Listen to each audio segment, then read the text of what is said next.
마지막 순서 민원위원 얼른 나오세요. 김원균 처장님입니다. 안녕하세요. 오늘 주제는 지금 종편이 가장 많이 하고 있는 거, 그 네거티브성 보도들, 의혹 보도들에 대해서 어떻게 하고 있는지 봤습니다.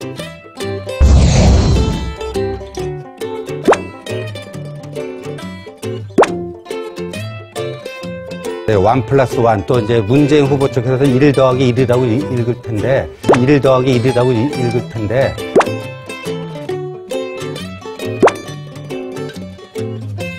저는 사실은 저게 좀 상당히 좀 심각하다고 생각을 하는데요. 저 말실수라는 거가 그 자기의 익숙한 세계가 뭔가를 보여주는 거거든요. 그러니까 아까 그 최순실 씨가 이재용 회장을 이제 룡이라고 하는 거는 그 사람이 익숙한 TV의 드라마에 그쪽이 훨씬 익숙한 거고 지금 그 문재인 후보가 이름 부르는 걸 보면 자기 익숙한 쪽으로 또 계속 부르자는 거예요. 그러니까 3D가 3D라고 이렇게 그렇죠. 이제 바로 나오는 거고. 그것도 사실 잘못했다고 해야죠. 예를 들어서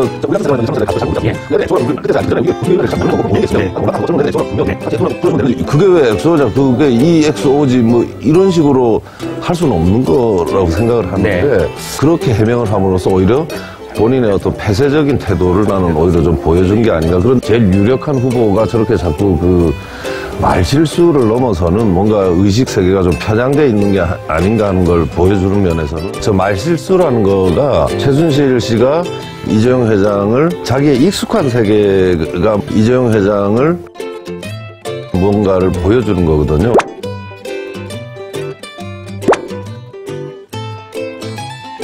외과의사적이라는 서지컬 스트라이크 있잖아요.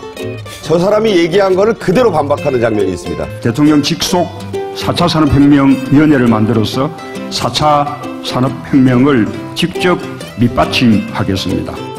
민간에서 자율성을 가지고 결정을 하면 그것을 뒤에서 밀어주는 방식으로 가야 되는 겁니다. 대통령 직속 4차 산업혁명위원회 같은 형태는 굉장히 낡은 사고방식이라는 거 말씀드립니다.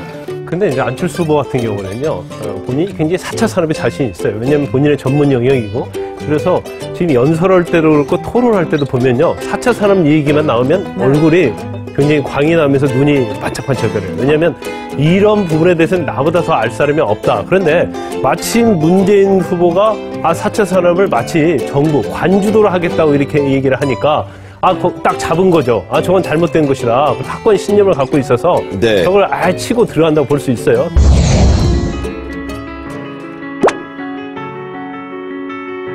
중고 사이트를 가서 또 알아봤습니다. 그래서 이 중고 사이트를 갔더니 문재인 의자라고 아예 이름이 붙어서 이 의자가 85만 원 정도에, 다시 한번 보여주실까요? 그 의자 중고 가격도 85만 원에 최근 거래된 걸로 지금 나오거든요. 그렇죠. 자, 이 부분이 좀 해명이 오락가락해서 얘기가 좀 커지고 있습니다. 그렇죠.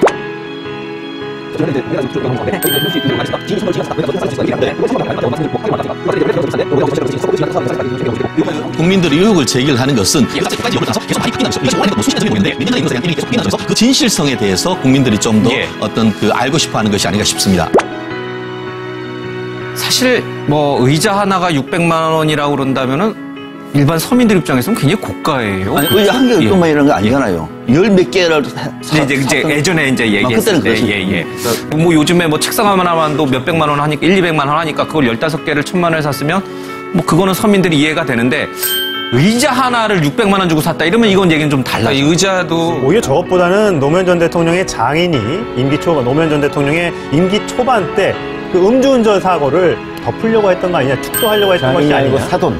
네, 사돈. 그 문제가 아직까지 명쾌하게 해결이 안 된 상태이기 때문에 그렇습니다. 그 부분은 아마 안철수 캠프 쪽에서 계속해서 문제를 제기할 것 같은 생각이 듭니다. 그렇죠. 그거하고 문 후보의 아들 문제, 이거는 지금 명쾌하게 해명이 안 돼 있잖아요. 진행 중인 사안인 거죠. 그 당시에 문재인 후보가 민정수석이었기 때문에 민정수석이 그걸 몰랐다는 것은 상식적으로 이해가 안 되는 부분이거든요. 네. 그렇기 때문에 그 부분과 관련한 안철수 후보 측의 공격은 또 앞으로 충분히 예상이 됩니다. 네, 그런데 박 전 대표의 말에 의하면 이 안철수 후보가 사드 반대 당론 수정을 요구했다곤 합니다. 근데 이 안철수 후보 어제 언론 인터뷰에서 이 사드 재협상 질문에 대해서는 대답을 안 하고 자리를 뜨는 모습이었는데 그 속내가 뭘까요? 한번 직접 들어보시겠습니다. 사드 문제를 상주 국민들이 동의하지 않았기 때문에 재협상해야 되는 거 아닌가요? 지금 오래된 역사 문제입니다. 우리의 정말 슬픈 살아있는 역사입니다. 사드 국민과 동의가 안 된 거 아닌가요? 지금 일정을 좀 바꿔서 나와보시겠습니다. 네, 안철수 후보가 사드에 관련해서 입장을 밝히지 않았다. 이건 또 아닌 것 같습니다. 안철수 후보는 뭐 그동안 뭐 양국 간의 우호 관계인 미국 간의 약속을 지켜야 한다고 주장을 해왔기 때문에 담론과는 또 다르게 사드 찬성 입장을 밝혀왔기 때문에 그렇게 보이는데요. 그러니까 이제 김미경 교수가 무자격자인데 만약에 이렇게 됐다라면은 이거는 문제가 심각합니다. 뭐 박사가 없다든가, 논문도 부실하다든가, 기본적으로 깜이 안 되는 사람이 카이스트 교수가 되고 서울 의대 교수가 됐다면은 이게 정말 심각한 문제가 되는데 약간의 있잖아요. 그러니까 이게 그 학교에서 채용할 때 정말 그 부부 관계 뭐 이런 특수성까지도 어느 정도 배려하고 감안해서 그 이제 스카우트를 해오는 경우가 이거 없는 건 아니에요. 그렇다면 그게 과연 이게 뭐 법률적 하자가 있는 건지 도덕적으로 비난받아야 되는 건지 뭐 그런 문제가 아닌가 보여요. 자, 그래서 이제 비서관인지 보좌관으로 있었던 사람의 인터뷰 증언에 따르면 그 당시 이제 안철수 후보의 부인이었던 김미경 교수의 사적인 일에 좀 도움을 받은 것들에 대해서 내가 그 갑질에 대한 내용들을 좀 그런 느낌을 받았다라는 건데 사실 여기에 대해서 이제 김미경 교수가 저렇게 해명하는 부분들은 아주 시적절했다고 봅니다.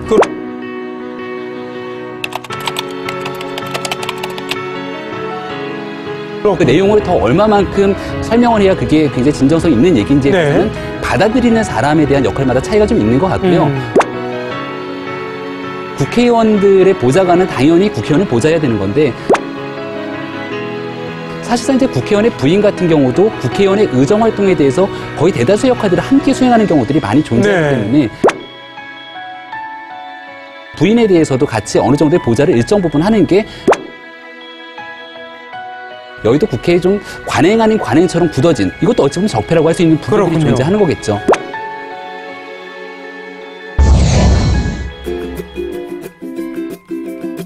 그러니까 이제 우리 혈액형이 뭐 성격과는 뭐 직접적 연결관계가 없다고 하지만, 근데 솔직히 저는 제가 본 그 대통령들하고 혈액형하고 조금 비슷한 측면이 있어요. 그러니까 이제 김대중 대통령도 보면 본인이 뭔가 그 외형이 같지만 솔직히 이분은 좀 A형이 비슷하거든요. 혼자 있기 좋아하고 혼자서 책 읽기 좋아하고 사색하기 좋아하고.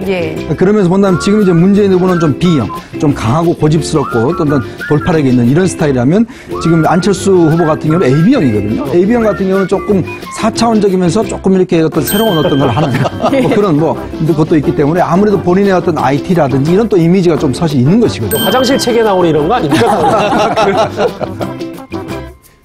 사실 좀 위험할 수도 있거든요. 세액설이라는 것은 근거는 없다 이렇게 하는 거죠. 정치적 편견을 알 수도 있기 때문에. 모니터링의 요지를 말씀해 주시면. 그러니까 안 후보의 의혹에 대해서는 진짜 어떻게 말해도 전부 이해할 수 있다. 그러니까 안 후보 부인의 서울대 1+1 그 특혜 의혹도 괜찮다. 왜냐하면 자격이 있기 때문이다라고 모든 종편 패널들이 다 똑같이 이야기를 하는데 그리고 아까 그 보좌관 수행 지시한 것도 한 것이 아니다라고 하고 심지어는 어떤 패널은 서울대학교에서 먼저 제안을 했을 것이다라는 식으로 그러니 안 후보는 문제가 없다. 했을 것이다라는 본인의 추정이에요. 네네. 이렇게 이야기도 하는 거죠. 아, 나와요? 그리고 이제 두 번째로 이제 문제 반대로 똑같은 잣대로 그렇다면은 문 후보에 대해서도 비슷한 얘기가 좀 나와야 되는데. 이 부인이 자격이 있었다 그러면 문재인 후보 아들도 역시 자격이 있기 때문에 그렇죠. 똑같은 논리로 적용해야 되는데 문재인한테는 적용이 안 돼 이게 다. 네, 절대 안 됩니다. 그리고 계속 아무리 해명을 해도 계속 해명이 안 됐다고. 네.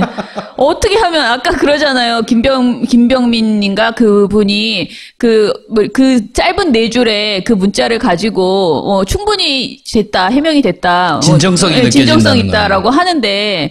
문 후보는 아무리 여러 번 얘기를 해도 계속 해명이 안 됐다고 오기는 그런 내용이고요. 예전에는 그냥 대놓고 갔거든요. 네. 요즘은 그 약간 눈치를 봐요. 약간 보면. 그거는 선거이기 때문에 어쩔 수 없습니다. 기계적인 균형을 좀 맞추려고 하는. 네.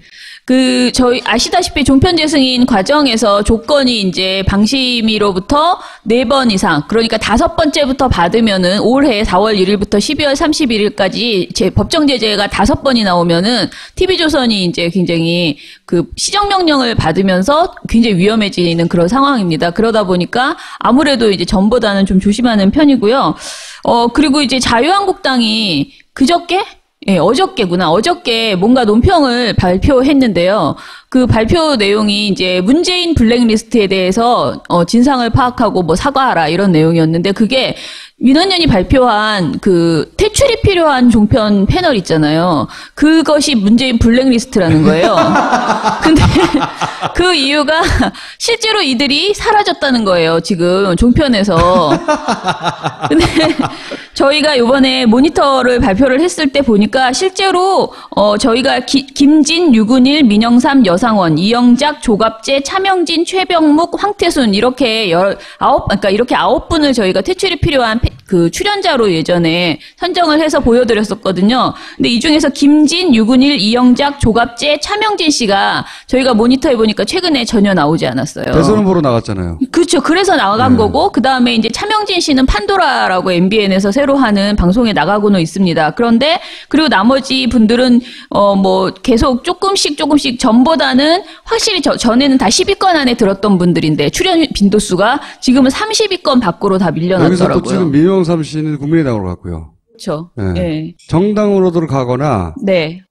아니면은 잘 안 나오는 분들도 있긴 있어요. 맞아요. 그런데 이제 그거 가지고 이게 왜 어떻게 가능한 일이냐, 민원연이 한 것이 어떻게 그렇게 가능한 일이냐 이러면서 그게 문재인판 블랙리스트라고 이렇게 민원연이 문재인 후보랑 뭐 가까운가요? 의평이 정준길 씨가 한 건데 그 사람 말이 문재인 후보의 언론 특보인 최민희 대표가 주도하는 민원연이라고 이렇게 최민희 의원이 주도하는 민원연인데 저희는 정말 특정 의원이 저희를 주도하지 않습니다. 저희는 예전에 관계는 있었지만 그러니까 예전에 인연이 있다는 것을 가지고 그렇게 따지면은 본인들은 누가 주도하는지 정말 묻고 싶은데 자유한국당은 아무튼 그런 말도 안 되는 소리를 하면서 이것은 분명히 연관이 있다 하는데 저희는 아무튼 순수하게 시민들의 의견, 저희가 모니터한 것을 내놓은 것이고 시민들의 도움으로 그분들의 굉장히 비판을 많이 받은 건 사실이지만은 그것이 문재인판 블랙리스트로 마치 우리가 무슨 내부 뭔가가 있었던 것처럼 정준길 얘기는 별로 의미를 두지 않아도 돼요. 네, 그렇긴 합니다. 그리고 지금 저희가 오늘 중간평가 토론회를 했어요. 대선 미디어 감시연대. 근데 전체 포털이고 뭐 SNS고 연합뉴스고 모든 것이 전부 다 똑같은 경향, 지금 말한 거랑 똑같은 경향이에요. 그러니까 국민의당 안철수 후보에 대해서 밀어주거나 또는 우호적인 내용, 그리고 반대로 문재인 후보에 대해서는 우호적인 내용이 없다. 계속 네거티브성 보도가 마이너스가 너무나 높게 나온다. 이것이 전체 그러니까 예전에는 조중동 종이신문만 신경 쓰면 됐었거든요. 혹은 KBS 정도. 네.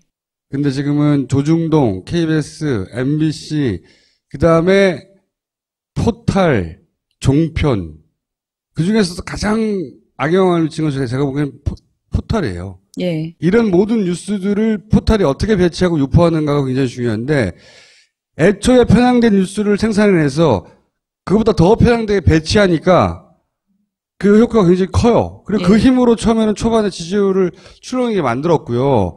그렇게 밀어줬는데도 사실은 이거는 안철수 후보 본인의 경쟁력 때문에 까먹은 거예요. 예.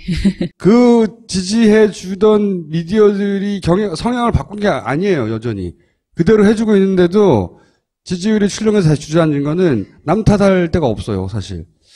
요 현상에 대해서 사실 국민의당 입장에 대해서 자꾸 들어보고 싶은데 초대하는데 잘 안 나오시고 있는데 다음 주에는 꼭 나와주시고 국민의당에서 그리고 다음 주에는 저희가 자유한국당도 민원연 이야기 좀 물어봐 주세요. 자유한국당도 꼭 모시려고 모셔보겠습니다. 자, 그러면 여기까지 하겠습니다.